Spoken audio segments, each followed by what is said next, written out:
Hasan Piker, who is the famous, potentially accountable party here in this story, his choice to simply conduct an interview of this figure that's become kind of notable. I don't have any problem with that. I didn't have any problem with Tucker Carlson interviewing Andrew Tate or any number of other people.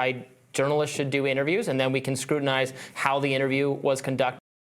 Interesting position. So he has no problem with the interview itself. He didn't even want to point out the memes, because you could do that, right? You could be like, well, I didn't like that he was memeing though. Why was he talking about One Piece and then all that kind of stuff? I thought that was very inappropriate. He has a problem with the thirst. He wants no one to thirst after this man.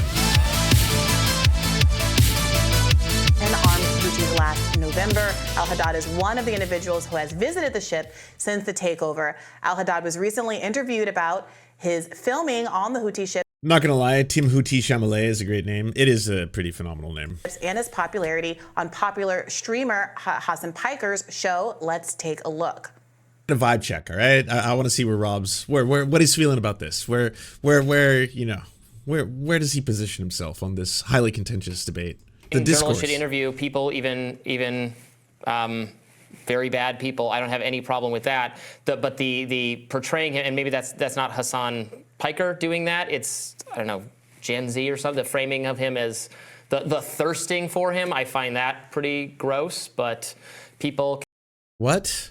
It's the thirsting? That's what you have a problem with? In all the different aspects of this discourse, of this issue, if you will. A lot of different things going on here, the civil war taking place in Yemen, the participation of Saudi Arabia doing a proxy war there, and the United States fueling and funneling that. And of course, it is pretty fucked up that this individual, he would have been, 8 or 9 years old when that that proxy war and the bombing campaigns led by Saudi Arabia were taking place and creating mass starvation within that country.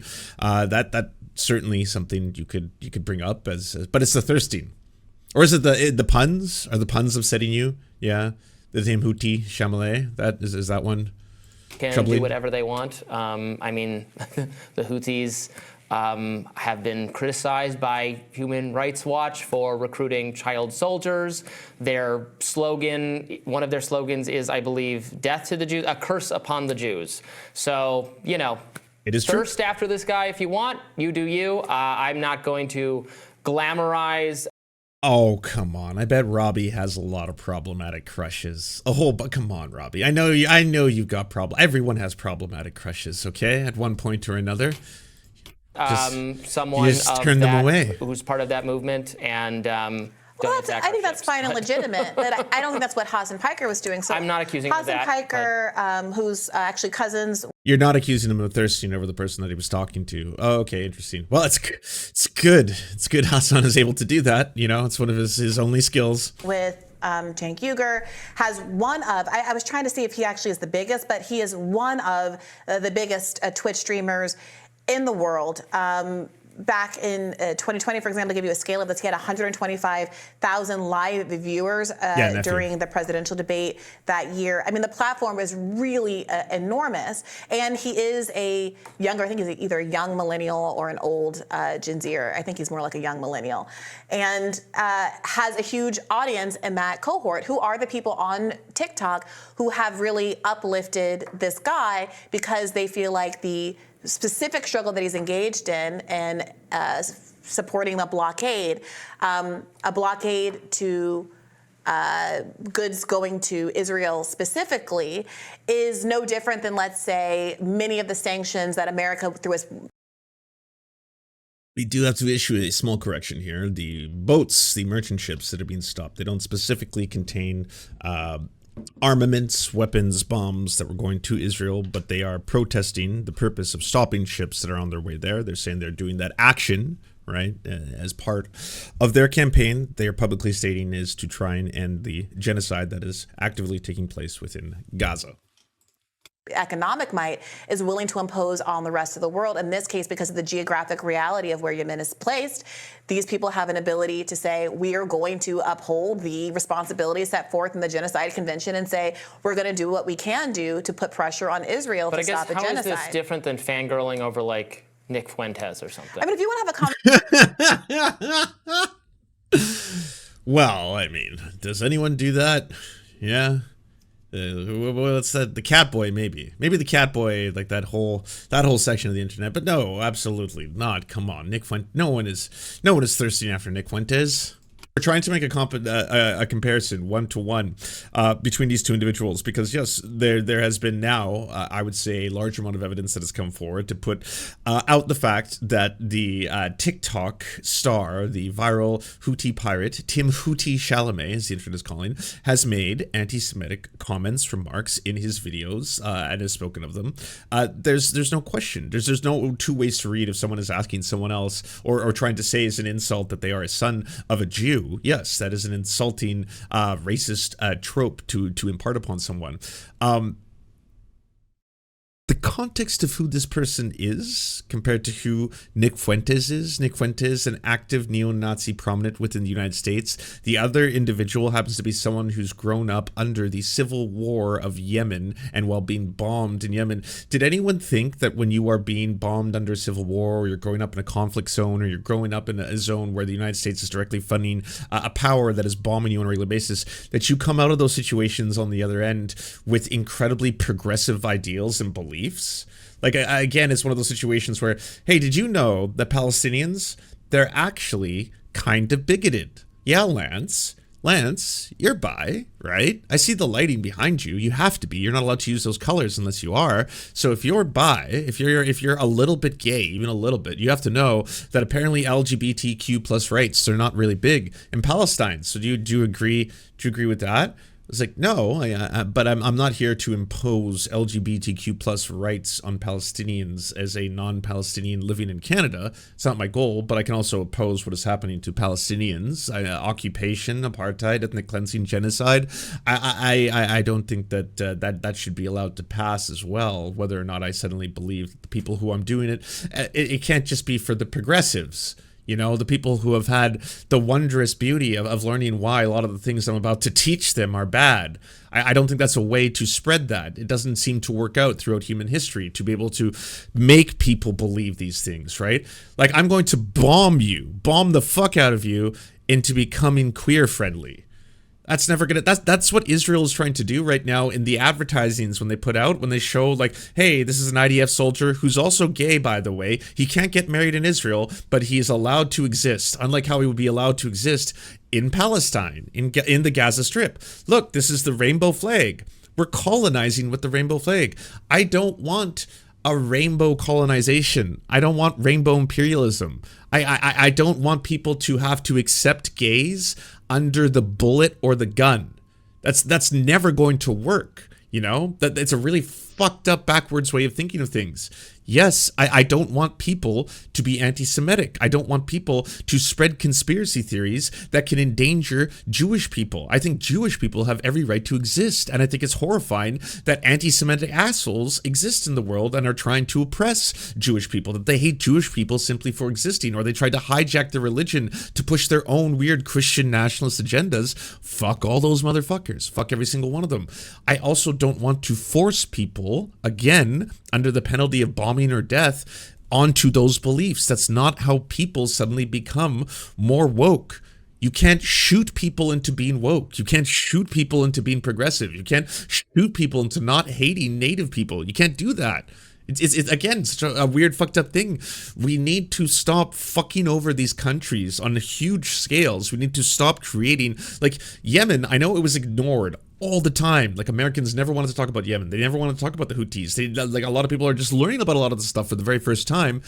But at the same token, it's kind of like, well, all right, so one of the largest mass, food insecurity, mass starvation of youth that has occurred on the planet has happened as a result of this both civil war and proxy war that is fueled by weaponry and funding that comes from the United States to Saudi Arabia. And that's been happening for over 11 years, I believe, at this point.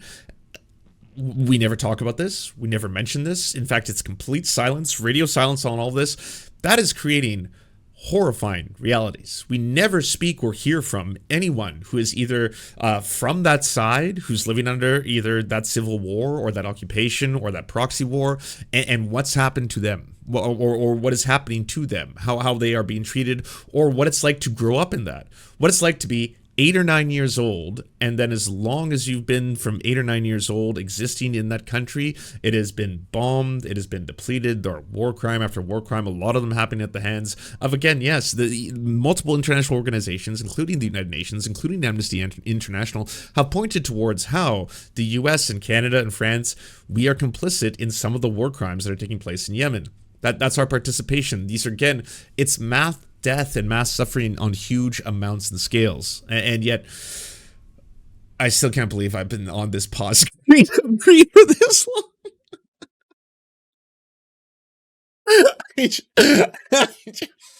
I just looked up and realized it's like, this is almost a 10-minute long rant. I've had this frozen screen. Legitimate targets.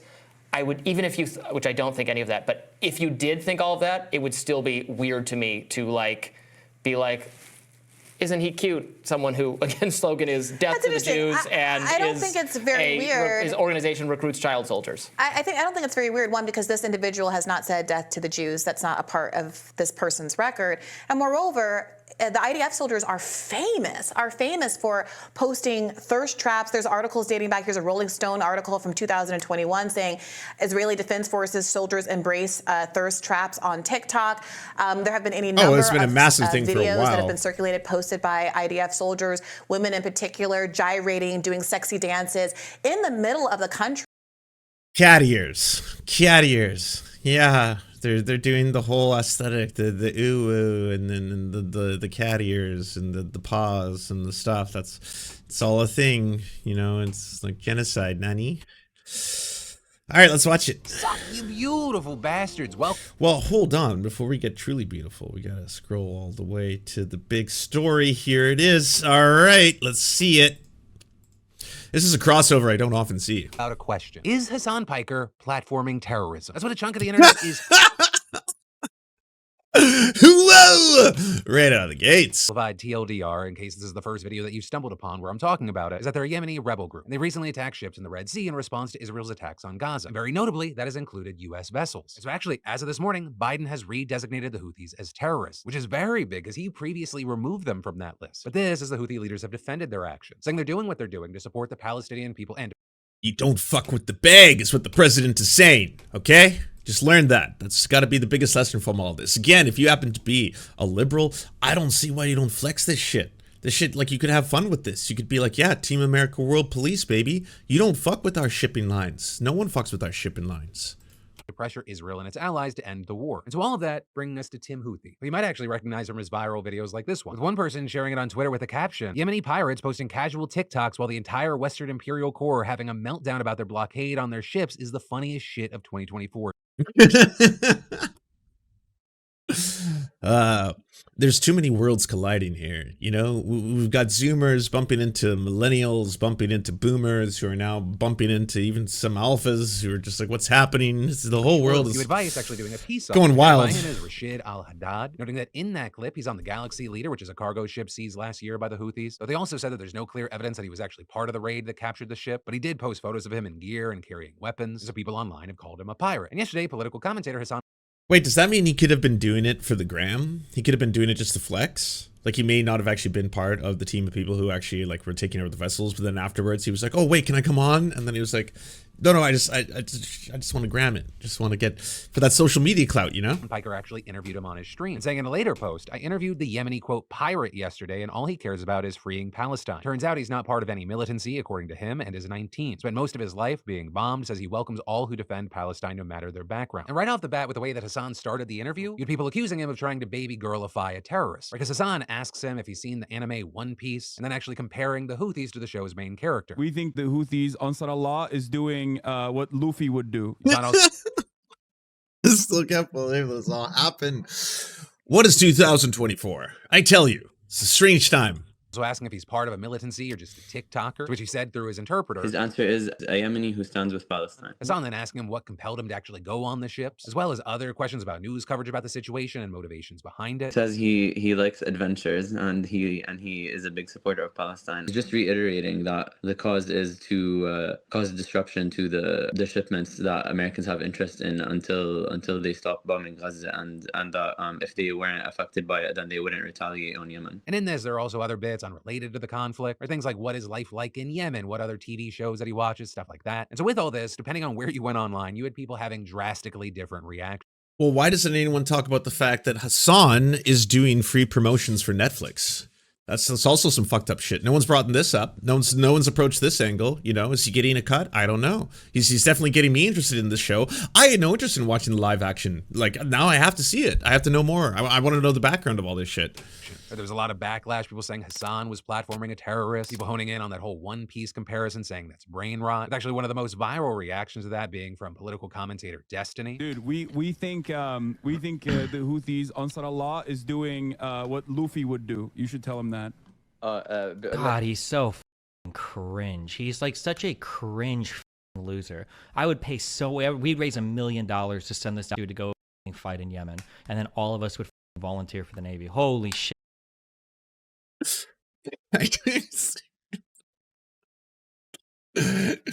Like, I'm not a fan of Destiny. I definitely could, like, if someone's like, hey, what do you think of Destiny? I'm like, oh, that racist? No, I'm okay on Destiny.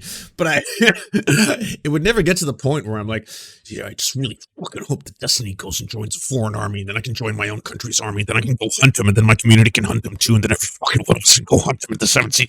Like, what the fuck? I mean, that's a level of hatred that you want to hunt another human being for sport, let alone make it into a team building exercise. You know, get your whole community involved. DGG, come on, you gotta stop what you're doing. We all gotta. You need to join all of you need to join the army. We all need to join army. No, it's for the lulz, Keck. You know that shit. Let's join the army, all of us together. We need to go hunting. Yeah. He's such a cringe, LARPing loser. I cannot believe, like, nobody in the history, no fascist ever could have dreamed of such an amazing representation of socialism as the most anti-American, like, pro-Islamic terrorist, Turkish immigrant loser. It's super clear. Fascists and fascism, they hate socialism. Yeah, famously, they actually usually track down and kill the socialists. That's what the fascists do. They are the enemies of one another. We're gonna have to get into this because I don't know if this is a uniquely American thing, but like there's a lot of people. PragerU, for example, Matt Walsh is coming out and doing videos, but like lots of people are talking about right now, was Hitler actually a socialist? National socialist, sure, but like, you know, Elon Musk today actually was making a post about how, well, yeah, Hitler on the national side, super obviously far right, like extreme far right on the nationalism stuff, but super far left on the socialism stuff. And what part of the socialism stuff are you talking about? Like we're gonna have to unpack this. It's getting very strange. That is like cheering on attacks on merchant ships as this multi-millionaire guy living in West Hollywood. On the other side of this, you had people defending Hasan, saying that Hasan is actually doing the public an enormous service by speaking to a regular Yemeni guy with regular hopes, dreams, and hobbies, and asking, where were you for the past 10 years when the Yemeni people lost lives and limbs just for the crime of existing? And others saying that the interview is actually amazing, with Hasan humanizing him and wanting us to understand that he is just a normal Yemeni teen. But with all that said, I gotta pass the question off to you. Where do you land on this? I know there's two camps. I don't know if there's... So, okay, I'm going to be honest. I don't think this was a takedown piece. I think this is exactly usually what Philip DeFranco'ed does. Is he's reporting on it. Some might say from a rather centered position, a responsible position, right? The just landing somewhere in the middle, just presenting you, the people, with the facts on both sides. Here's one extreme take. So on this end, we have a former friend and colleague of Hasan who now wants apparently to hunt him down for sport. And on the other side of things, talking about how this conflict actually is pretty complex. It's been going on for a very long time. There's been a lot of U.S. involvement in it. And whether or not, you can agree with either the horrifying, the anti-Semitic, the racist, or the other comments, mistakes that this individual has made in the past. You can certainly point out the fact that this person has a voice that is often not heard in Western media. We don't often hear from people who are within conflict zones or people who are being oppressed by the might of the U.S. empire and suffering, by the way. The mass starvation that is taking place there is exacerbated by the U.S. involvement in Yemen and how they're propping up Saudi Arabia, and that's been going on for a long time. It's resulted in hundreds of thousands of children starving and dying, perhaps for once, just once, one time, first time only, we hear.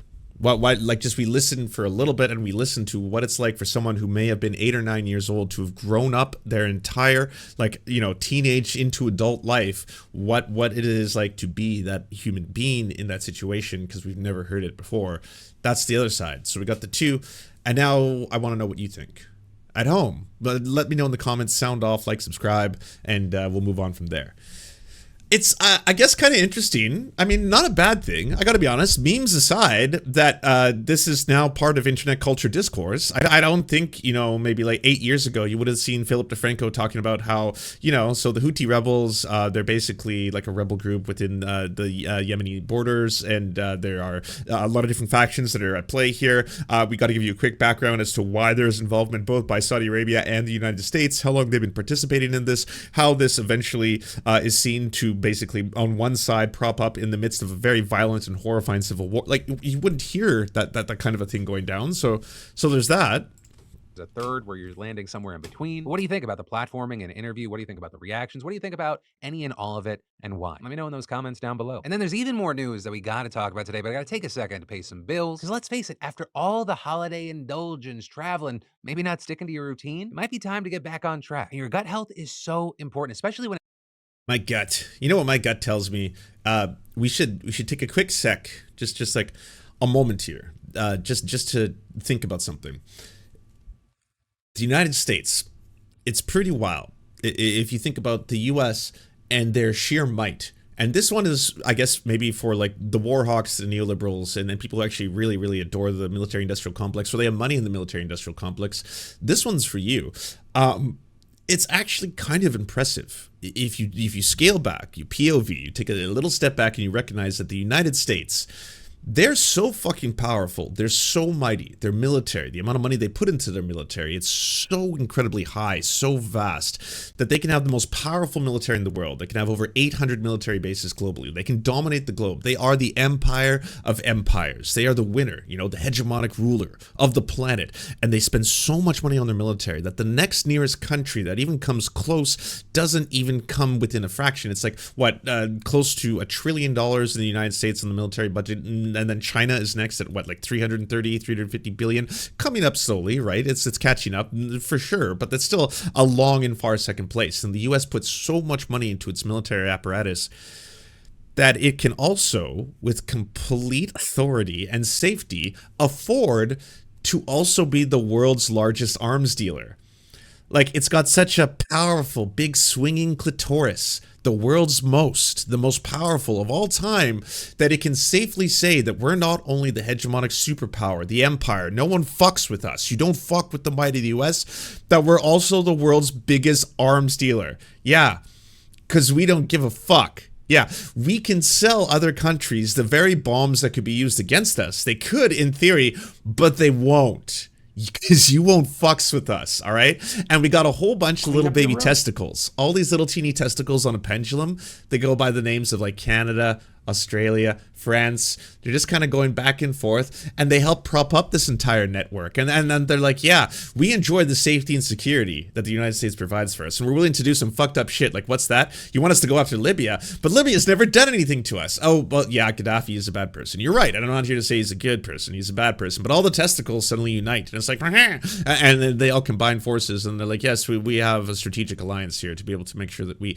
maintain global stability as we continue to fuck up and destabilize the globe. To, again, the benefits of the military-industrial complex, but that's just how powerful and mighty the sheer strength of the U.S. is. And again, it's one of those things that if you happen to be one of those people, if you're a neoliberal, you're a war hawk, you're one of those people who's like, but the USA can do no wrong. Sure, bro. Why not flex this shit? Why not be excited about it? Why not be like, yeah, hell yeah. Yeah, for sure. Yeah, we are the big swinging clitoris of the world. We have those powers. You're right. Absolutely. Good for you, America. Thank you so much for watching, everybody. Can you please hit the like and subscribe button and maybe leave a comment? It really does help the videos out. But first, the people who produce everything you see before you and make this entire channel possible: Amazing Fletch, Anna Loves Riley, Ariane McCarthy, Cheryl Alvarez, Doug Caddy, Everything Important, Hagbard Celine, Multimondi, Omni, Peanut Butter Blondie, Political Puppy, Quiet 185, Rachel K, Riley and Anna, Roller Dragon, Ruby K, Cernicus, Spinach Monster, Stellar Vision, Sebastian DeMel, Trevbot.exe, Words Greenwood, and Travis McClinton. And also, thank you to every other person who helps fund this show. Their names are on the screen right now. It would not be possible without every single one of them. We cannot thank you enough. And if you want to join the Patreon, please come to patreon.com/theserfs and help us exist.